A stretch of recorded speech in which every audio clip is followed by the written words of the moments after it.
உள்ளத்துல நல்ல உள்ளம் தூங்கியதில்ல. இது நானா சொன்ன நாடறிஞ்ச கவிஞ எழுதினா. இன்பத் துன்பம் ரெண்டும் நம்ம கையில இல்ல. இது யாராருக்கு என்னவென்று இறைவன் எழுதினா. கல்லடிய வாங்கிக்கணும் காய்ச்ச மறந்தா. சொல்லடிய தாங்கிக்கணும் நல்ல மனந்தான். இங்கு காயப்பட்ட நெஞ்சம் இது உறங்க முடியுமா? என்ன வேலை அது என்ன வேலை? மன நிம்மதிதான் இங்கு என்ன வேலை?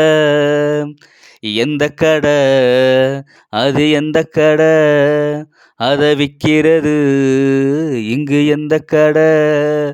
பணம் காசுதான் அள்ளி வீசினா. அடடா அதுதான் கடையில் கிடைக்காது.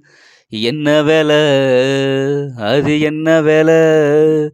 மன நிம்மதிதான் இங்கு என்ன வேலை?